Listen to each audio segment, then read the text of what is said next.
এবং শুভেচ্ছা রইল। আগাম দুর্গাপূজার শুভেচ্ছা জানাচ্ছি। এখানে দুই তিনটা বিষয় আপনাদেরকে মাধ্যমে জনগণকে অবহিত করা আমাদের বিক্ষোভের কথাটা বা ক্ষোভ বিক্ষোভ জনসমক্ষে তোলার জন্যই আজকের এই সাংবাদিক বন্ধুদের এখানে আহ্বান করা হয়েছে সিআইটির পক্ষ থেকে। এই বিধানসভার সেশনে আমরা দেখলাম Tripura shops and establishment act 7th amendment এবং দি ফ্যাক্টরিজ বিল, এটা হলো 2nd অ্যামেন্ডমেন্ট। আগেরটা হলো 7th আর পরেরটা হলো 2nd অ্যামেন্ডমেন্ট। এই দুটো বিল পাশ করিয়ে নেওয়া হয়েছে সংখ্যাগরিষ্ঠতা জুড়ে। আপনারা জানেন যে সারা দেশে এবং গোটা পৃথিবীতে একটা আন্দোলন হয়েছে, 8 ঘন্টা কাজ, 8 ঘন্টা আনন্দ, 8 ঘন্টা বিশ্রাম। এখন এ সম্পর্কে এটা রাষ্ট্রসংঘেরই একটা নির্দেশিকা যে 8 ঘন্টা কাজ, এটা তার বাইরে যদি কাউকে করাতে হয় তার অনুমতি দিতে হবে, অতিরিক্ত কাজের অতিরিক্ত মজুরি দিতে হবে। Indian International Labour Organization, ILO যেটাকে বলা হয়, ইন্টারন্যাশনাল লেবার অর্গানাইজেশনেরও নির্দেশিকা আছে। এখানে দেখা যায় কর্পোরেটদের স্বার্থে, একচেটিয়া পুঁজি ধনিক বণিকদের স্বার্থে আমাদের দীর্ঘদিনের যে 44টা শ্রম আইন ছিল, যেগুলি ব্রিটিশ শাসিত ভারতবর্ষ থেকে আদায় হয়েছে, তার মধ্যে উল্লেখযোগ্য হল 1926-এ একটা শ্রম আইন তৈরি হয়েছিল, যেটা ট্রেড ইউনিয়ন অ্যাক্ট বলা হয়, ব্রিটিশ শাসিত ভারতবর্ষে। দেশ স্বাধীন হওয়ার পর সময়ে সময়ে এগুলো নতুন নতুন আইন শ্রমিকদের রক্ষা কবচ হিসেবে পাশ করানো হয়েছে এবং সেখানে শ্রমিকদের কতগুলো নিরাপত্তা, তাদের কাজের নিরাপত্তা, মজুরি এবং সামাজিক বিষয়গুলো, তার ফিউচার এবং তাদের স্বাস্থ্যের বিষয়গুলো সম্পর্কে নির্দেশিকা আছে। এখন শপস অ্যান্ড এস্টাবলিশমেন্ট অ্যাক্ট মানে দোকান কর্মচারী যারা কাজ করেন, যে মলগুলো, এরা শুরু থেকেই এক্সপ্লয়েট করছে। যারা কর্মচারী তাদেরকে কম পয়সা দিচ্ছে, অধিক সময় কাজ করাচ্ছে। এই সম্পর্কে শ্রম দপ্তর নিরদর্শক ভূমিকা নিয়েছে। গোটা দেশে 29টা শ্রম আইনকে নস্যাৎ করে দিয়ে, তামাদি করে দিয়ে 4টা কোর্টে পরিণত করা হয়েছে। কোর্ট কার্যকরী করতে গিয়ে কেন্দ্রীয় সরকার বিভিন্ন সময়ে বাধাপ্রাপ্ত হয়েছে। এটা কিন্তু পাশ করিয়ে নিয়েছেন। যখনই পাশ করতে যায় তখনই এটা সম্পর্কে প্রতিবাদ আসে এবং প্রতিবাদের ফলে পিছু হটতে বাধ্য হয়। এখন একটা সুকৌশল নিয়েছে, সেন্ট্রাল একটা নোটিফিকেশান, বিজ্ঞপ্তি জারি করতে পারছেন না, রুলস যেটা বলতো। কারণ আইন পাস করার পর তার একটা বিধি তৈরি হয়, যে থেকে রুলস বলা হয়। এই বিধি দিয়ে সেটাকে কার্যকরী করা হয়। কীভাবে কার্যকরী করা হবে তার নিয়ম পদ্ধতিগুলি নির্ধারিত করা থাকে। এই রুলসটা লাগু করার কথা ছিল 1 এপ্রিল। সারা দেশব্যাপী ধর্ম ডাকাতে স্থগিত রাখতে বাধ্য। এখন কেন্দ্রীয় সরকার রাজ্য সরকারগুলোকে চাপ দিয়ে বা বিভিন্ন সুকৌশলে তাদের দলের সরকার যেখানে যেখানে আছে, সেই সমস্ত জায়গায় স্টেট অ্যাক্ট, যেহেতু সেন্ট্রাল অ্যাক্ট হয়ে গেছে, তার সঙ্গে সাযুজ্য রেখে স্টেট অ্যাক্ট করে নিচ্ছে। এবং স্টেট অ্যাক্টে দেখা গেল আমাদের স্টেটের যে শপস অ্যান্ড এস্টাবলিশমেন্ট অ্যাক্ট আছে, সেখানে অ্যামেন্ডমেন্ট করে কাজের ঘন্টাটা যেটা ছিল 8 ঘন্টা, এখন এটাকে 10। আর যেখানে 10-এর অতিরিক্ত যেখানে ছিল, অতিরিক্ত কাজ করলে আরও 2 ঘন্টার বেশি করানো যায় না, ওটাকে করে দিয়েছে 12। আমরা ধরে নিতে পারি 12 ঘন্টা পর্যন্ত কাজ করাতে পারবে। তাই 8 থেকে এটা 12-তে গেল। এবং এই যে পদ্ধতিটা, এই অতিরিক্ত কাজের অতিরিক্ত মজুরি এমনিতেই পায় না, চাইলে ছাঁটাই করে দেওয়া হয়। আর বিশেষ করে আমাদের রাজ্যের সবচেয়ে বড় সমস্যা হলো অসংগঠিত ক্ষেত্র। এবং এই অসংগঠিত ক্ষেত্রে যেটা বড় সমস্যা হিসেবে এসেছে যে এখানে প্রায় 98% লোক ছড়িয়ে ছিটিয়ে বিভিন্ন জায়গায় কাজ করে। এমনিতেই তারা শ্রম আইনের আওতার বাইরে অনেকেই, তারপরে গিয়ে যারা আইনের ভিতর পড়ে যারা একটু সুযোগ সুবিধা পেতেন তার থেকে তাদেরকে বঞ্চিত করা হয়েছে। ফলশ্রুতি হিসেবে অতিরিক্ত কাজের জন্য যে ব্যস্তি কাজের জন্য যে মুনাফাটা আসবে তার জন্য কিন্তু শ্রমিকদের মজুরি বাড়বে না, মজুরি এখন কমছে। তাই আমি বেশি পরিশ্রমের বিনিময়ে যা দিলাম মালিককে মুনাফা পাবো, তার বিনিময়ে আমি কি পেলাম, শ্রমিকরা কি পেল?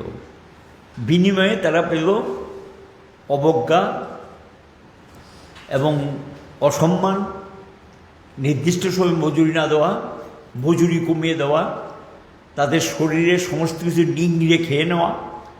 এই অবস্থা বা এই কালচার, এই সংস্কৃতি এখন দেশে লাগু হয়েছে। এই কর্মসংস্কৃতির ফলে শ্রমিকদের আজকে পারিবারিক জীবন খুব ভয়াবহ অবস্থায় গিয়ে পৌঁছেছে। একদিকে তাদের আর্থিক অনটন লেগে আছে, কাজ নেই, খাদ্যের একটা কাজ থাকলেই তো রোজগার আসে, রোজগার থেকে খাদ্য বা প্রয়োজনীয় সামগ্রী সংগ্রহ, কাজ না থাকলে এটা হয় না। এবং আমরা মনে করি এই আইনের ফলে শ্রমিকদেরকে শোষণ করার জন্য একটা হাতিয়ার হিসেবে আইনি বিধান তুলে দিয়েছেন মালিকদের হাতে, এবং এটা লাভটা নেবে কর্পোরেট সেক্টর থেকে, এক চিটিয়া পুঁজিপতি ধনিক বণিক মালিকরা এই সুযোগটা নেবে। সরকার প্রতিনিয়ত একটার পর একটা আইনের মধ্য দিয়ে এটা পরিষ্কার হয়ে গেছে, শ্রমিকদেরকে শ্রম দাসে পরিণত করছেন। যে দাসপ্রথার বিরুদ্ধে লড়াই হয়েছিল, দাসপ্রথার বিরুদ্ধে লড়াই করে অধিকার আদায় করেছিল, আজকের পৃথিবীতে নতুন করে সেই দাসপ্রথা আমাদের দেশে লাগু করার চেষ্টা করছে, শ্রমিকদেরকে শ্রমদাসে পরিণত করার চেষ্টা করছে। এবং এখানে যেটা লক্ষণীয় জিনিস যে আমাদের যে উদারবাদী অর্থনীতি, তার কুফল কিন্তু দেশবাসী ভুগতে শুরু হয়েছে। বেকারত্ব, দারিদ্রতা চরমভাবে বেড়ে গেছে। এবং যেটা বলেছিল যে উদারবাদী অর্থনীতি, নতুন শিল্প কারখানা হবে এবং লোক নিয়ে আসবে, আপনারা জানেন কি না, ভারতের প্রধানমন্ত্রী নির্মলা সীতারমণ স্বীকার করে নিয়েছেন ভারতবর্ষ থেকে এখন লোক নিয়ে তুলে নিয়ে যাচ্ছেন। তার মুখ্য কারণ কি? বৃহদাংশ মানুষের কাজের বিনিময়ে প্রকৃত মজুরি পায় না, এবং প্রকৃত মজুরি যদি না পায় বাজারে কাটতি থাকে না, বাজারে কাটতি না থাকলে আর্থিক মন্দা দেখা দেয়, আর্থিক মন্দা থেকে শিল্পে গিয়ে তার প্রভাব পড়ে কৃষি এবং শিল্প দুইটা বিপর্যস্ত হয়ে যায়। তার সঙ্গে যুক্ত 80 থেকে 90% মানুষ বিভিন্ন সুযোগ সুবিধা থেকে বঞ্চিত হয়। আলটিমেটলি এতে দেশের যে আর্থিক কাঠামোটা এটা সম্পূর্ণ বিপর্যস্ত হয়ে পড়ে, আর্থিক কাঠামোটা ভেঙে পড়ে। আমাদের দেশের আর্থিক কাঠামো আজকে ভেঙে পড়েছে। লক্ষ্য করবেন কোনো কোনো দেশ মন্দার হাত থেকে, তথাকথিত উন্নত দেশ, মন্দার হাত থেকে বেরিয়ে আসার জন্য শ্রমিকদের মজুরি বাড়িয়ে দিয়েছেন, কর্মচারীদের বেতন বাড়িয়ে দিয়েছেন, তাদের মহার্ঘতা বাড়িয়ে দিয়েছেন। কেন বাড়িয়ে দিয়েছেন? বাজারটাকে চাঙ্গা করার জন্য। আর আমাদের ভারতবর্ষে বাজারের মধ্যে চূড়ান্ত মন্দা দেখা দিয়েছে, এবং এই মন্দার হাত থেকে দেশ বেরিয়ে আসতে পারছে না। কেন্দ্রে বিজেপি সরকার আর্থিক নীতির জন্য এই চরম বিপর্যয়, আর্থিক বিপর্যয় দেশে ডেকে নিয়ে এসছেন, এবং তার ফল ভোগ করছে গোটা দেশবাসী, এবং বিশেষ করে শ্রমজীবী মানুষ এবং কৃষকরা তার ফল ভোগ করছে। আমরা এই আইনের যেটা পাশ করিয়ে নিয়েছেন তার তীব্র বিরোধিতা করছি, এবং এটা যদি তাদের মানবতা, এই সরকারে যারা আছেন বিজেপি দল, এমনিতেই তো তাদের মানবতা মূল্যবোধ আছে কি না দেশবাসী দেখছেন, এটা হারিয়ে ফেলেছেন। যদি সামান্যতম তারা মানবতা মূল্যবোধ থাকে তাহলে এটা তারা করতে পারেন না। এই আইন তারা পাশ করানো উচিত হয়নি। কাজের ঘন্টাটা যেটা করেছেন সেটা কোনো অবস্থাতেই এটা করা উচিত হয়নি তাদের। দ্বিতীয় যেটা মহিলাদের ক্ষেত্রে, আগে মহিলাদের ক্ষেত্রে রাত্র 7টার পরে সকাল 6টার আগে কাজ করানো যেত না, আইনে ছিল না সেটা বিধান। এখন গিয়ে বলছে দেশ নাকি খুব উন্নত হয়েছে এবং মহিলাদেরকে সেখানে এখন রাত্রেবেলাও কাজ করাতে পারবে। এই অ্যামেন্ডমেন্ট এটা পাশ করিয়ে নিয়েছেন সফটওয়্যার এস্টাবলিশমেন্ট অ্যাক্টের সঙ্গে, আর এটার সঙ্গে গিয়ে ফ্যাক্টরি অ্যাক্ট যেটা আছে দুটোই অ্যামেন্ডমেন্ট করে নিয়েছেন ফ্যাক্টরি অ্যাক্ট সহ। 2টা মধ্যে করে দিয়েছে। এখন মহিলারা রাত্রে কাজ করতে পারবেন, তাদের কাজ করানো যাবে, আইনি বিধান তৈরি করে দিয়েছেন। আমাদের প্রশ্ন হলো, এই যে আইনি বিধানটা করলেন, আমরা যদি আমাদের রাজ্যের কথা ভাবি, দেশেও আজকে নারীরা নানা দিক থেকে দেখা যায় শারীরিকভাবে নানাভাবে তারা মানসিকভাবে কর্মস্থলের নির্যাতনের শিকার, অবজ্ঞার শিকার, অসম্মানের শিকার। এবং এই পরিস্থিতির মধ্যে ত্রিপুরার যে পরিস্থিতি আরও খারাপ, এখানে কাজ থেকে ফিরে যাওয়ার মতো সন্ধ্যার পরই ফিরে যেতে পারে। মিডনাইট থেকে সে কাজ করবে, যদি তাকে ছেড়ে দেয়, কে পৌঁছে দেবে তাকে বাড়িতে? এবং তার নিরাপত্তার দায়িত্ব কে নেবে? বলছে পরিবহনের ব্যবস্থা করতে হবে। তো পরিবহনের ব্যবস্থা মালিক কী করতে হবে? মালিক কি সে পরিবহনের ব্যবস্থা করবে? যথেষ্ট সন্দেহ আছে। তীব্র শ্রমিক আন্দোলনের ফলে একটা কৌশলগত পদ্ধতি নিয়েছেন, যিনি কাজ করেন তার থেকে স্বীকৃতি আদায় করবেন। তিনি রাতের বেলা কাজ করতে রাজি। তাকে যদি চাপ দেয় যে তুমি যদি না করো তাহলে আমার অন্য কাউকে নিতে হবে, তখন তিনি বাধ্য হবেন এটাতে সই করতে। আমাদের বক্তব্য হলো, কর্ণাটকে যেটা একটা তীব্র আন্দোলনের ফলে কর্ণাটকে গিয়ে শেষ পর্যন্ত, আপনারা জানেন এখানে আইটি সেক্টরে ভালো সংখ্যক মহিলারা কাজ করেন। কর্ণাটকে গিয়ে সেখানে গিয়ে এই যে মালিকের মালিক যে জিজ্ঞাসা করবে যে মহিলাকে যে আপনি রাতের বেলা কাজ করতে রাজি কিনা, আন্ডারটেকিং দিন, একটা আন্ডারটেকিং নেবে বা লিখিত প্রতিশ্রুতি আদায় করবে। তো এক্ষেত্রে কাজ রক্ষা করার জন্য, যেহেতু কাজ নেই, কাজের অভাব হচ্ছে, কাজ রক্ষা করার জন্য মহিলারা রাজি হতে বাধ্য হবে। সেখানে গিয়ে আমাদের বক্তব্য ছিল যে ঠিক আছে, যেন কর্ণাটকে তারা সরকার শেষ পর্যন্ত বাধ্য হয়েছে স্বীকার করে নিতে, তিনি যেই ইউনিয়নের মেম্বার, ইউনিয়নের লিডারের প্রেজেন্সে তাকে জিজ্ঞাসা করতে হবে, তার থেকে স্বীকৃতির বিষয়টা পরিষ্কার বা পরিচ্ছন্ন করতে হবে। সেখানে যদি ইউনিয়নের লিডারশিপ না থাকে, তখন তাকে কিন্তু বাধ্য করা হবে। যদি আপনি কাজ না করেন, যদি এই স্বীকৃতিটা না দেন, যদি এটা রাজি না হন, তাহলে আপনাকে কর্মচ্যুতি হবে, তার কাজ থেকে তাকে বাদ দিয়ে দিতে পারেন। কাজে এখানে গিয়ে মহিলাদের আমাদের রাজ্যে আপনারা দেখছেন বাড়িঘর থেকে বের করে নিয়ে ধর্ষণ করে আগুন দিয়ে পুড়িয়ে দিচ্ছে। প্রায় ধরে নেওয়া যায় সপ্তাহে 4টা-5টা ধর্ষণের ঘটনা আসছে, নারী নির্যাতনের ঘটনা আসছে। আর কর্মস্থলে নানানভাবে এমনিতেই তারা মজুরি কম পায় পুরুষদের তুলনায়। নারীদের যদিও সমকাজে সমমজুরি আইন আছে, কিন্তু পুরুষদের তুলনায় নারীরা কিন্তু মজুরি কম পায়। কাজে এই নির্দেশিকা থাকলেও সেটা কিন্তু লাগু হয়নি। তারপরে গিয়ে যদি রাতের বেলা কাজ করায়, সেখানে যে মজুরিটা বেশি দেবে বা ওভারটাইম দেবে, তার গ্যারেন্টি কে দেবে? তার গ্যারেন্টি থাকবে না। এবং আমরা বলবো পরিষ্কারভাবে, এটা সমস্ত নিরাপত্তার দায়িত্ব, তাকে বাড়িতে পৌঁছে দেওয়ার দায়িত্ব, এটাকে এনশিওর করতে হবে, নাম্বার 1। 2, এখানে আমাদের আরও কিছু বক্তব্য আছে। প্রত্যেক মহিলাদের পরিবার আছেন, তার ছেলে মেয়ে আছে, বৃদ্ধরা আছে বাড়িতে। এগুলোর ক্ষেত্রে অনেক বেশি দায়িত্ব সহকারে পালন করে মহিলাদের ভূমিকা। পরিবারটাকে ধরে রাখার জন্য, পরিবারটাকে রক্ষা করার ক্ষেত্রে মহিলাদের ভূমিকা অনস্বীকার্য। এবং অনেক বেশি দায়িত্ব নিয়ে মহিলারা কাজ করেন পরিবারের ক্ষেত্রে, ছেলেদের মেয়েদের দেখাশোনা ইত্যাদি। এবং এই যে গভীর রাত পর্যন্ত কাজ করবে, সেখানে ছেলে মেয়েদের এই যে কাজ করাবে গভীর রাত পর্যন্ত, তাহলে সে পরিবারটার দায়িত্ব কে নেবে? তার ছেলে মেয়ের দায়িত্ব কে নেবে? যে একটা ছেলে মেয়ে তো তার মার সান্নিধ্য চায়, এবং যে যাই বলো সবচেয়ে কাছের মানুষ হলেন মা, এবং সেখানে মার সান্নিধ্য সে চায়। এবং এটার অবস্থাতে যদি একটা মহিলা সারা রাত কাজ করে, তাহলে মা তো তার পাশে থাকতে পারবে না। ছেলেটাকে গঠন, তার উন্নত ভবিষ্যৎ, মেয়ের উন্নত ভবিষ্যৎ, এগুলোর ক্ষেত্রে মা যে দায়িত্বপূর্ণ একটা ভূমিকা পালন করে, সেই ভূমিকাটা পালন করার ক্ষেত্রে কিন্তু একটা অসুবিধা তৈরি হবে। এই বিষয়গুলি নিয়েই আমরা 2টো আইনের বিরোধিতা আগেও করেছি, সারা দেশে লড়াই করছি। এই শ্রম দপ্তরের সামনে যখন অর্ডিন্যান্স করেছে, তখনও বিক্ষোভ জানিয়েছি, সরকারের সঙ্গে দেখা করেছি, আলোচনা করেছি, শ্রম দপ্তরকে বলেছি এটা করা থেকে বিরত থাকুন। তারা করলেন কি, অর্ডিন্যান্সটা একটা নির্দিষ্ট পিরিয়ডের পর অর্ডিন্যান্সের মেয়াদ শেষ হয়ে যায়, এখন সেটাকে তারা আইনে পরিণত করেছেন। আমরা এটার বিরুদ্ধে আপনাদের মাধ্যমে রাজ্যবাসীকে, এবং আমরা এটা প্রতিবাদ করব, রাস্তায় নামব, রাজ্যবাসীকে আবেদন জানাবো যে এটা সোচ্চার হওয়ার জন্য।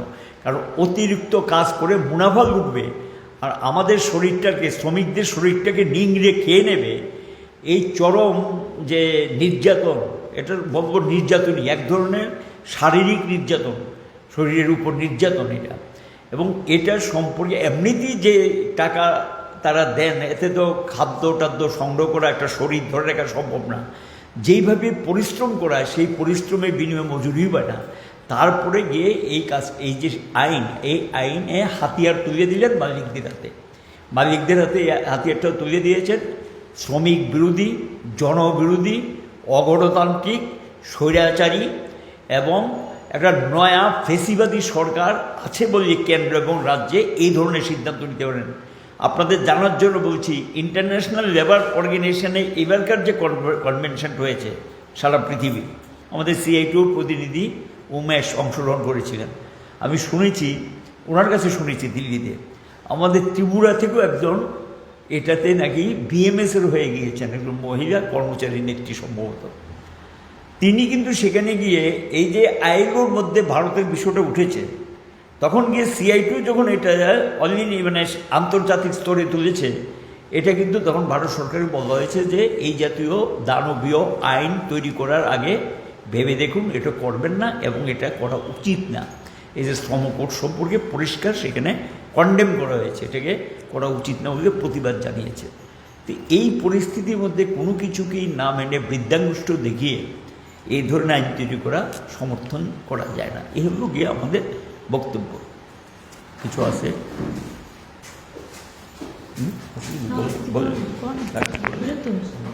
আপনি কিছু বলেন, থাকলে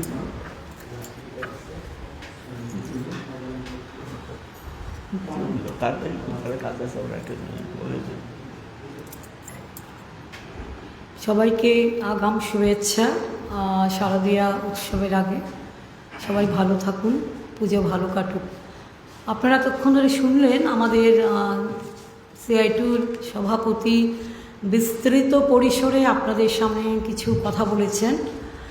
তার মধ্যে যেটা আমাদের কাছে এই মুহূর্তে ভীষণ গুরুত্বপূর্ণ বলে মনে করা হচ্ছে, সেটা হচ্ছে নৈশকালীন ডিউটি। এখন ধরুন নৈশকালীন ডিউটি পুরুষদের ক্ষেত্রে সেটা অত বেশি অসুবিধাজনক নয়, কিন্তু মহিলাদের ক্ষেত্রে কিন্তু কিছু শর্ত সেখানে কিন্তু দিতে হবে। শর্ত যদি না দেয় তাহলে কিন্তু সেখানে মেয়েদের পক্ষে এই ধরনের কাজে ধারাবাহিকভাবে চালিয়ে যাওয়া ভীষণ কষ্টকর। এটা নিয়ে CITU দীর্ঘদিন ধরে, CITUর সঙ্গে অন্যান্য ট্রেড ইউনিয়ন আছে, যে নৈশকালীন কাজে মেয়েদেরকে আনা আমাদের আপত্তি নেই, কিন্তু কিছু শর্ত মানতে হবে। যেটা বলেছেন আমাদের সভাপতি, যে একটা ট্রান্সপোর্ট সমস্যা হতে পারে, কারণ সে যখন রাতের বেলায় ডিউটিতে যাবে, রাত্রি 9টায় 10টায়, তখন সে কোথায় পাবে, পরিবহন কোথায় পাবে? সরকার তো বলে দিয়েছে যে সরকারের দোকান তো নয়, সবটাই তো বেসরকারি মালিকানায় চলবে। এখন বেসরকারি মালিকানায় চলবে, যদি চলে, সেই মালিকরা তখন এই শর্ত মানবে কি না তার তো কোনো নিশ্চয়তা নেই। সুতরাং এই নিশ্চয়তা যদি আমরা পাই তাহলে এটাতে আমাদের বিরোধিতা করার কোনো কারণ নেই।